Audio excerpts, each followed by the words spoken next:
Boa tarde a todos. Estamos mais uma vez aqui, nessa tarde de sexta-feira, para poder passar mais algumas informações oficiais aqui, direto da Prefeitura Municipal de Araras, sobre essa pandemia do coronavírus e alguns relatos aqui nossos com relação às atitudes do governo da cidade com relação ao Covid-16, né? Nessa tarde de sexta-feira, o prefeito comandou uma reunião com todos os secretários aqui, todos e os diretores da saúde envolvidos nas condutas, nos protocolos e também nas orientações que damos tanto na parte da saúde, quanto no comércio, quanto nos funcionamentos das instituições. Optou-se pela manutenção da quarentena. Essa opção está alinhada às orientações da Secretaria Estadual de Saúde, né, ao governo estadual e ao governo federal. Então, optou-se até dia 7 de abril manter essa quarentena. A fiscalização vai ser intensificada principalmente nos supermercados, onde como eles estão autorizados a funcionar, há grande aglomerado populacional. E muitas vezes as pessoas não respeitam o número de indivíduos de cada família que deve fazer compras, que a gente acha que deva ser um de cada família.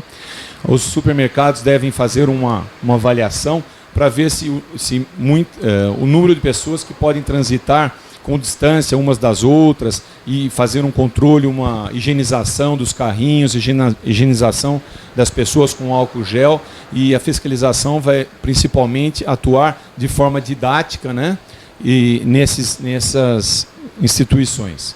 Nós estamos aqui para dar algumas informações. Nós estamos com a doutora Ana Cristina, ela é diretora técnica, né, diretora técnica da Secretaria Municipal de Saúde, e ela vai dar algumas informações sobre o Covid na região, em Araras. Eu passo a palavra agora para ela. Olá, boa tarde a todos. Eu gostaria de primeiro fazer a primeira citação em relação à atualização dos dados aqui no nosso município.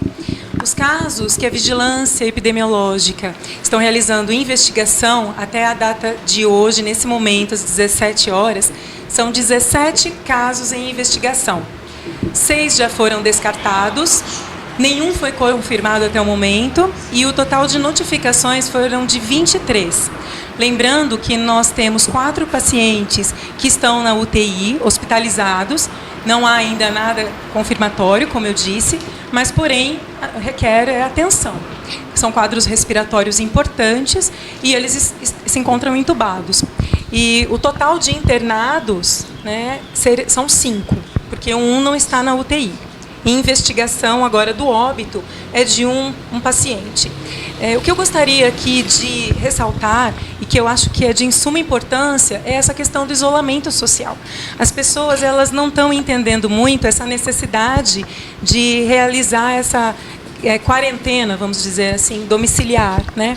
Mas é de suma importância porque é através disso que a gente vai evitar a propagação do vírus.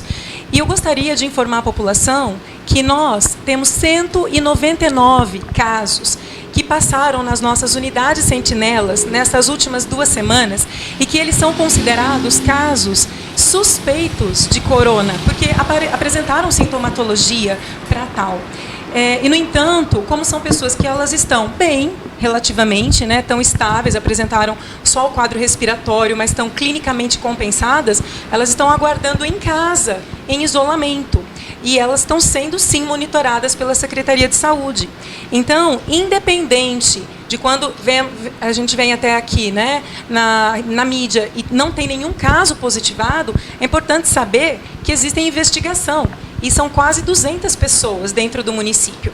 Então, essa questão de ficar em casa, como o doutor Itacil colocou, de evitar a aglomeração, de respeitar o limite, respeitar a distância entre o próximo, eu acho que é muito importante. É cuidar da gente, cuidar da nossa cidade e cuidar da nossa família.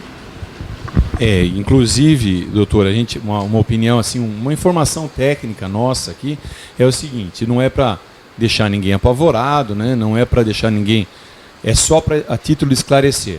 nem sempre um exame que é enviado, né, doutora? Sim. É enviado, ele vem, por exemplo, negativo. Esse pode ser um falso negativo, porque tudo obedece a uma sistemática, né, uma padronização, tudo, inclusive exames. A coleta deve ser dia tal, como na dengue, tudo tem um tempo definido. E, por exemplo, tem um dos casos que a coleta foi feita após o 10º dia de febre. No 10º dia a gente verifica mais presença de vírus na via aérea baixa, não na via aérea alta. Então, esse caso, a gente pediu e vai ser refeito o exame, porque a exemplo de Limeira ocorreu a mesma coisa. Um caso foi dado como negativo e, posteriormente, foi confirmado, porque há falhas nessa coleta. Nós estamos ansiosos, esperando os testes rápidos, que não chegam para ninguém. Gente, ninguém recebeu, nem o Einstein tinha recebido. Aqui em Araras não está sendo diferente, porque os carregamentos que vêm da China, eles vêm todos juntos. E uma informação também, que os Estados Unidos, né? Duro falar isso, a gente que é do nosso país em desenvolvimento, vamos chamar assim, eles através de leilão, né, leilão mesmo, literalmente leilão, eles pagaram mais que a França e tal. Então, navio que ia aportar aqui nos nossos portos, com insumos, com EPIs para a nossa nação, foram desviados para os Estados Unidos, porque eles estão mais necessitados e têm mais dinheiro. É difícil ouvir isso, né?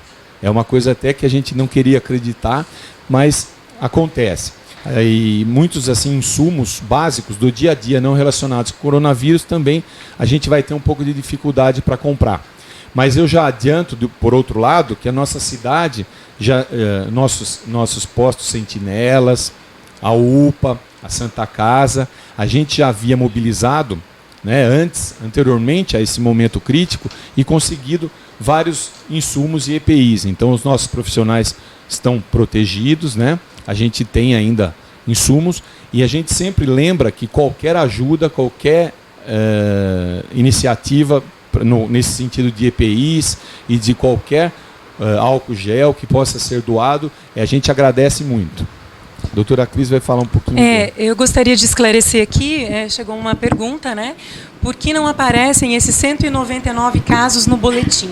Porque, na verdade, esses casos tratam-se de síndromes gripais, síndromes respiratórias. E nós temos um protocolo de forte suspeita. São pacientes que pode ser simplesmente uma influenza, ou um quadro gripal comum. Não tem nada muito característico para se falar que poderia ser pelo Covid-19.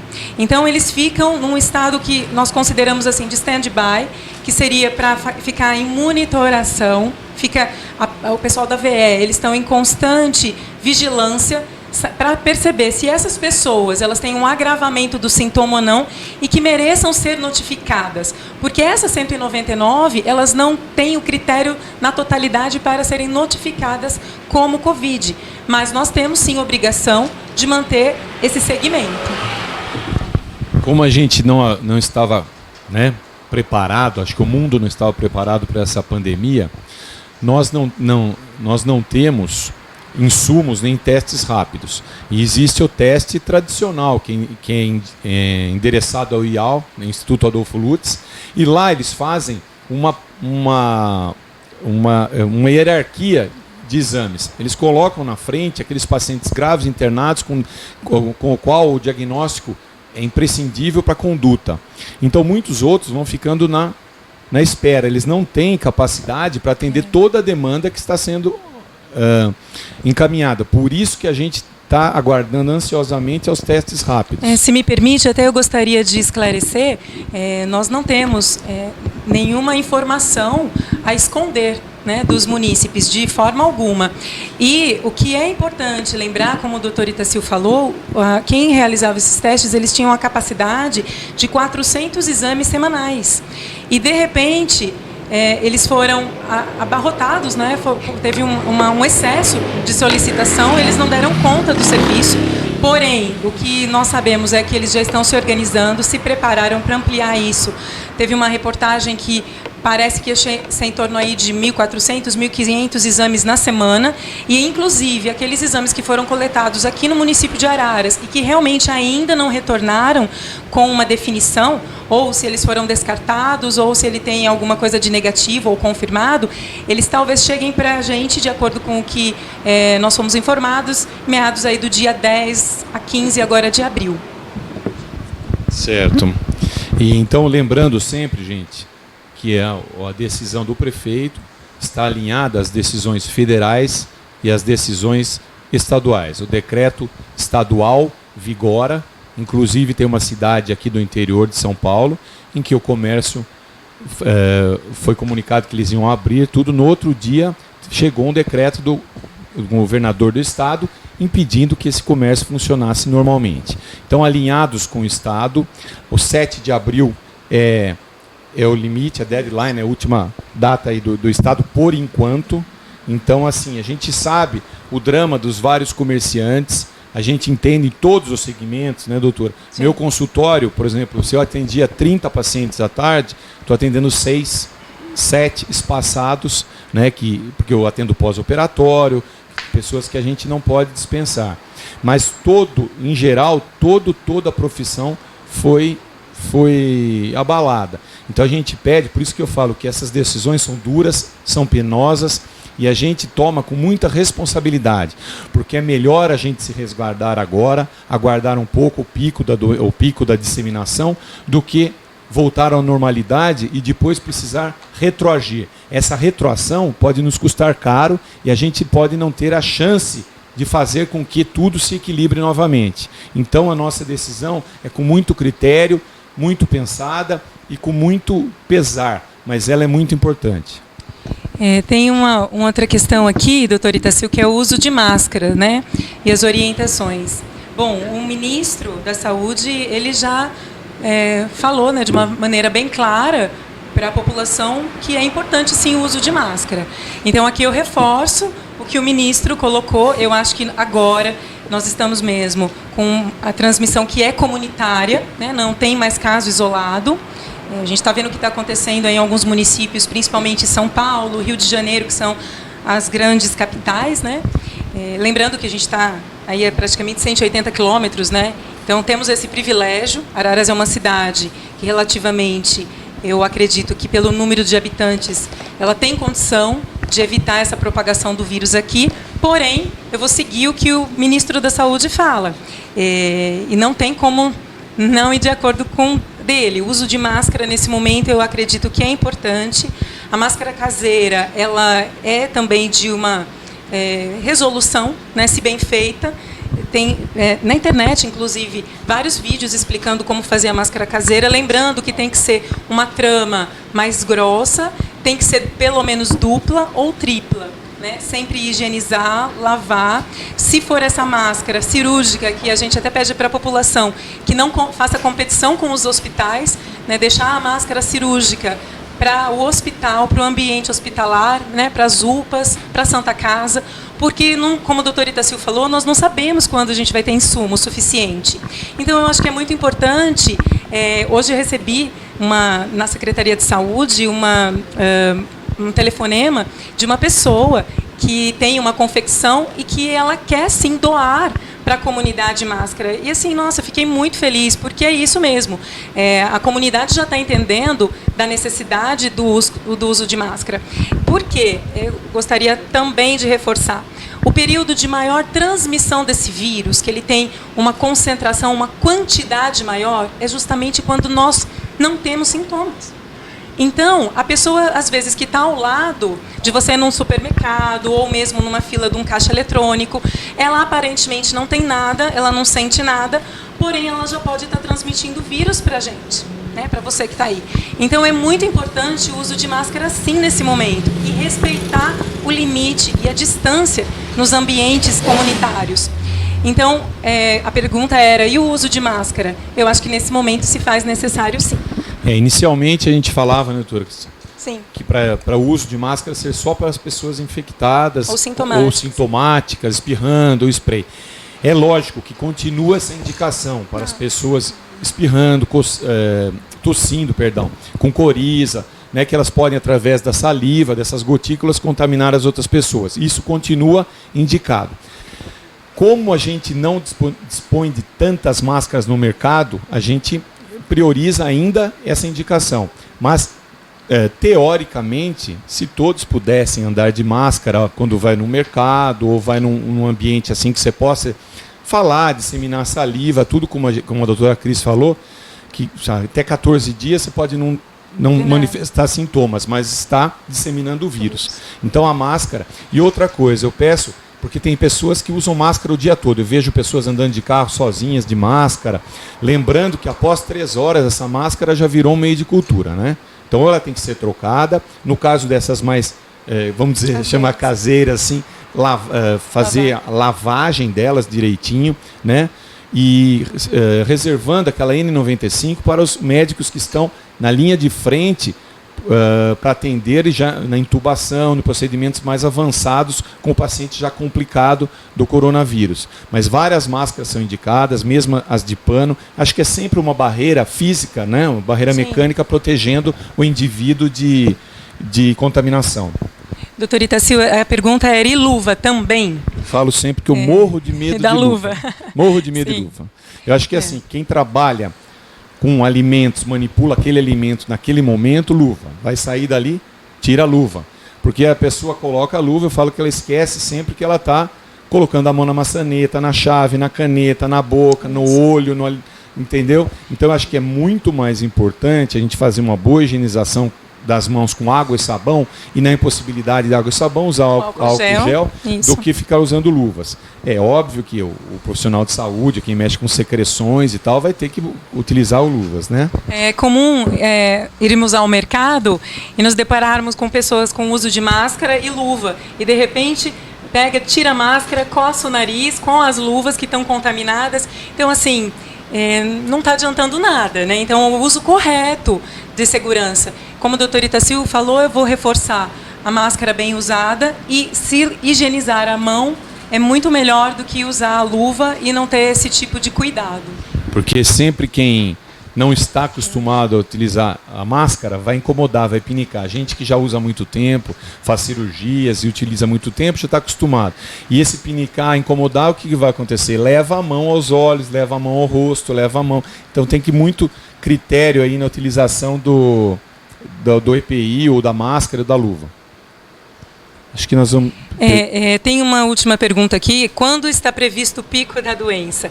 Eu costumo dizer que a única coisa que a gente sabe com certeza é que a gente não tem certeza de como o coronavírus vai se comportar no nosso país, e muito menos aqui na nossa região, nem no município.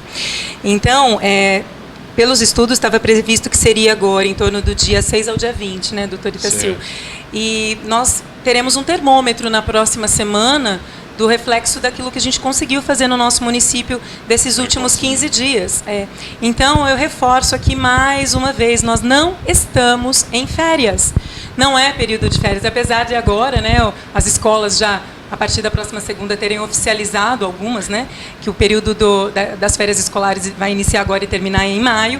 Para o resto da população, não é férias, é ficar em casa mesmo, infelizmente. Todos nós estamos sendo privados da nossa vida, do nosso cotidiano, mas é para um bem maior, né? Então, não tem um pico previsto, é mais ou menos essa data. Tudo vai depender aqui no município de Araras com o que vai acontecer agora na próxima semana e na outra logo em seguida da Páscoa. A gente lembra sempre que não há prevenção efetiva, não existe vacina, não há medicamento curativo, portanto, nada que a gente tem cura, existem medicamentos que auxiliam, que estão em testes, e não há um combate direto a esse vírus. Então, o que a gente pretende sempre, a gente explica isso, e não precisa fazer gráfico, como disseram aí, gráficos profissionais, porque a gente está conversando com a população, a gente quer se fazer entender, ninguém quer dar aula de estatística, ninguém quer dar aula de bioestatística aqui.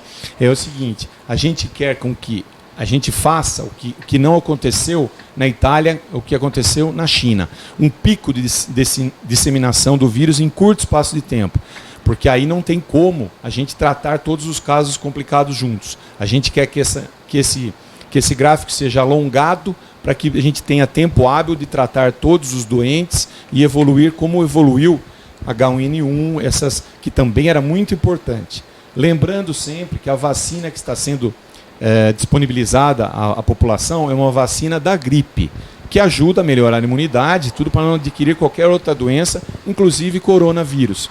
Mas não é a vacina do coronavírus. A gente está explicando porque tem pessoas que ficaram assim desesperadas para tomar vacina e tal. Vamos ter um pouco de calma, que assim que chegando as doses, que não está agora, não tem uma previsão concreta, mas chegando as doses, a gente informará a população através daqui das mídias oficiais da prefeitura e através da vigilância epidemiológica, através que chegar a vacina. Então, eu vou terminar aqui agradecendo mais uma vez a atenção, o tempo, a preocupação de todas as pessoas que estão aqui assistindo, e mais uma vez eu quero ratificar que nós não temos nada a esconder. E a gente, quando fala que tem poucos casos não confirmados, existem casos suspeitos, a gente fala isso sempre querendo que esse número seja baixo, porque a gente acredita que, como a gente fez a nossa lição de casa, precocemente tomou as atitudes, fez o isolamento domiciliar, que ainda é muito importante, esses números venham a cair e não possam comprometer pessoas, os entes queridos. Só quem teve gente querida da família sabe o que nós estamos falando. Nós não estamos brincando. Para reforçar os números, né? Então, assim, mais uma vez, casos em investigação 17, descartados já foram 6, confirmados ainda nenhum, total de notificações 23, 4 pacientes na UTI e mantendo 5 no município internados, porque um paciente não se encontra em UTI. E investigação de um óbito por Covid-19, né? E nós temos também aqui a faixa etária, 4 são em torno de 20 a 29 anos, 8 de 30 a 39 anos, 6 de 40 a 59 anos, 4 de 60 a 79 anos e 1 numa pessoa de mais de 80 anos. Então, aqui na nossa estatística, nós podemos perceber que 8 casos suspeitos são em torno de 30 a 39 anos, então população jovem. Eu vou terminar aqui dando uma mensagem. Aproveite esse tempo para vocês reforçarem os vínculos familiares, ficarem com seus filhos, conversarem, fazer alguma coisa, o que a gente fala do ócio produtivo, né? Vamos usar esse tempo livre para... E, por favor, eu peço para vocês, utilizem os meios de comunicação, as mídias sociais, para veicular boas notícias, orientações. Evitem comentários deselegantes, ofensivos. Vamos fazer uma rede, uma união do bem, em prol da saúde na nossa cidade, em prol dos profissionais da saúde, que muito sérios estão engajados, em prol dos nossos familiares e todos os entes queridos. Uma boa tarde a todos. Obrigado. Boa tarde a todos.